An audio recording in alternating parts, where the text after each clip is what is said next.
क्या आप जानते हैं जावास्क्रिप्ट में कॉल, अप्लाई और बिल्ड मेथड को कैसे यूज किया जाता है? आइए समझते हैं। बेसिकली इन मेथड्स को यूज करके दिस कीवर्ड को इंडिपेंडेंटली सेट कर सकते हैं किसी भी फंक्शन में। बिल्ड मेथड के केस में दिस कीवर्ड का स्कोप सेट होता है प्लस फंक्शन की एक कॉपी क्रिएट हो जाती है। और कॉल एंड अप्लाई के केस में दिस कीवर्ड का स्कोप तो कवर होता ही है, लेकिन वो इमीडिएटली कॉल भी हो जाते हैं। कंफ्यूजिंग एग्जांपल से समझते हैं। यहाँ ऑब्जेक्ट 1 क्रिएट करा है जिसमें first name property value store कर रहा है टैग किडियन, और एक फंक्शन एक्सप्रेशन क्रिएट करा है पी डिटेल्स जिसमें ए और एच दो फंक्शन पैरामीटर है, और ये फंक्शन रिटर्न कर रहा है एक स्ट्रिंग जिसमें this dot first name point कर रहा है फर्स्ट नेम प्रॉपर्टी पर, और ए और एच दो फंक्शन पैरामीटर्स लिए हैं। सो अगर पी डिटेल फंक्शन को एक्सेस करना है तो उसका तरीका है object 1 dot p details and parenthesis में ए और एच की वैल्यू प्रोवाइड करिए। अब प्रोग्राम को रन करेंगे तो आउटपुट आ जाएगा टैग किडियन स्पेस 27 इंडिया।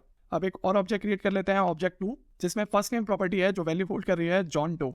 अब अगर मेरा ऑब्जेक्टिव है ऑब्जेक्ट 1 के पी डिटेल मेथड को यूज करना ऑब्जेक्ट 2 के लिए, तो उस केस में सबसे पहले यूज करेंगे कॉल मेथड को। तरीका है object 1 dot p details dot call और पैरेंथेसिस के अंदर सबसे पहले ऑब्जेक्ट 2, क्योंकि ये दिस कीवर्ड के स्कोप को सेट करेगा ऑब्जेक्ट 2 के लिए, एंड फिर ए और एच पैरामीटर्स की वैल्यू। इसके बाद प्रोग्राम को रन करने पर आउटपुट आ जाएगा John Doe space 28 US. Simply apply method को भी यूज कर सकते हैं।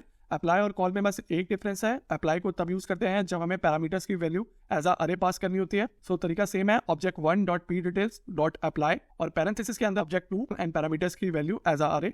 अब प्रोग्राम को रन करने पर सेम आउटपुट आ जाएगा John Doe space 28 US. Similarly bind method को भी यूज कर सकते हैं, बस बिन मेथड के केस में फंक्शन की एक कॉपी क्रिएट होती है, सो डायरेक्टली कॉल नहीं होगा, इसलिए let a equal object 1 dot p details dot bin and parenthesis के अंदर ऑब्जेक्ट 2 और ए और एच की वैल्यूज आ जाएंगी। इसके बाद प्रोग्राम को रन करने से पहले बिन मेथड की कॉपी को कॉल कर लेते हैं। तरीका है console dot log a parenthesis and output आ जाएगा जॉन डो स्पेस 28 यूएस।